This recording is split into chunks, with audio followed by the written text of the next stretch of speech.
जय श्री हरि विष्णु। दोस्तों, आज हम आपको फाल्गुन मास शुक्ल पक्ष की अमल की एकादशी की व्रत कथा लेकर आए हैं। दोस्तों, कथा पूरी सुनिएगा, तभी पुण्य फलों की प्राप्ति होती है।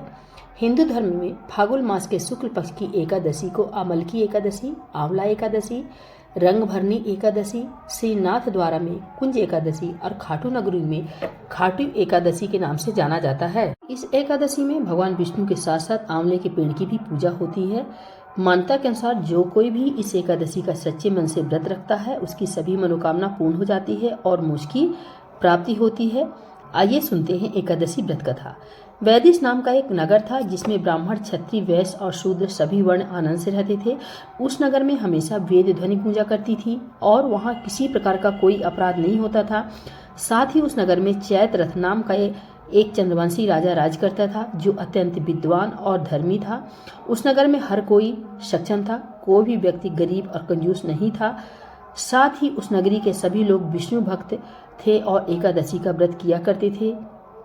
एक दिन फाल्गुन मास के शुक्ल पक्ष की अमल की एकादशी आई। उस दिन राजा समेत उनकी पूरी प्रजा ने विधि पूर्वक व्रत किया। राजा ने अपनी प्रजा के साथ मंदिर में जाकर पूर्ण कुंभ स्थापित करके धूप, दीप, नैवेद्य, पंचरत्न आदि से आंवले का पूजन किया और साथ में ये स्तुति की, हे धात्री, तुम ब्रह्म स्वरूप हो। ब्रह्मा जी ने तुम्हें उत्पन्न किया है और सभी पापों का नाश करने वाले हो। तुम्हें मेरा नमस्कार है। अब तुम मेरा अर्घ्य स्वीकार करो। तुम श्री राम चंद्र जी द्वारा सम्मानित हो। मैं प्रार्थना करता हूँ, अतः आप मेरे समस्त पापों का नाश करो। इस स्तुति को पढ़ते हुए उस मंदिर में सबने रात्रि में जागरण किया। रात में वहाँ एक बहेलिया आया जो अत्यंत पापी और दुराचारी था। वह जीव हत्या करके ही अपने परिवार का पालन पोषण करता था। उस दिन वह भूख और प्यास से अत्यंत व्याकुल था। वह इस जागरण को देखने के लिए मंदिर के कोने में बैठ गया और विष्णु भगवान तथा एकादशी महात्म्य की कथा सुनने लगा। इस तरह अन्य मनुष्यों की भांति उसने भी एकादशी की सारी रात जाग कर बिता दी। सुबह होते ही सब लोग अपने घर चले गए तो बहेलिया भी घर चला गया। घर जाकर उसने भोजन ग्रहण किया। कुछ समय बीतने के बाद उस बहेलिया की मृत्यु हो गई। मगर उस दिन अनजाने में रखे गए अमल की एकादशी के व्रत तथा जागरण से उसने राजा विदुरथ के घर जन्म लिया और उसका नाम वसुरथ पड़ा। युवा होने पर वह चतुरंगिनी सेना के सहित तथा धन धान से युक्त होकर 10,000 ग्रामों का पालन करने लगा। एक दिन राजा शिकार खेलने के लिए गया, लेकिन वह मार्ग भूल गया। उसी वन में एक वृक्ष के नीचे सो गए। थोड़ी देर बाद पहाड़ी मलेच्छ वहां आए और राजा को अकेला देखकर मारो मारो शब्द करते हुए राजा को मारने के लिए उनकी ओर दौड़े।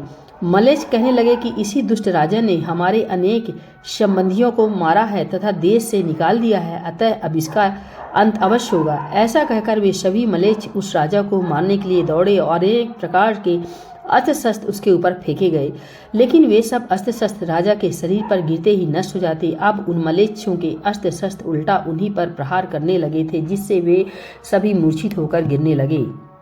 उसी समय राजा के शरीर से एक दिव्य स्त्री उत्पन्न हुई। वह स्त्री अत्यंत सुंदर थी, लेकिन उसकी भ्रुकुटी टेढ़ी थी। उसकी आंखों से लाल लाल अग्नि निकल रही थी। वह स्त्री सभी मलेच्छों को मारने दौड़ी और थोड़ी ही देर में सभी मलेच्छों को उसने मार गिराया। जब राजा सोकर उठे तो उन्होंने मलेच्छों को मरा हुआ देखा और सोचने लगा कि इन शत्रुओं को किसने मारा है। इस वन में मेरा कौन हितैषी था जिसने मुझे बचाया। वह ऐसा विचार कर ही रहे थे कि आकाशवाणी हुई, हे राजा, इस संसार में विष्णु भगवान के अतिरिक्त कौन तेरी सहायता कर सकता है। इस तरह की आकाशवाणी को सुनकर राजा अत्यंत प्रसन्न हुए और अपने राज्य जाकर सुखपूर्वक रहने लगे। कहते हैं यह अमल की एकादशी के व्रत का ही प्रभाव था कि राजा को कुछ नहीं हुआ। अतः जो मनुष्य इस अमल की एकादशी का व्रत करते हैं वे प्रत्येक कार्य में सफल होते हैं और अंत में उन्हें विष्णु लोक की प्राप्ति होती है। बोलिए भगवान विष्णु की जय। श्री लक्ष्मी नारायण भगवान की जय। अमल की एकादशी माता की जय।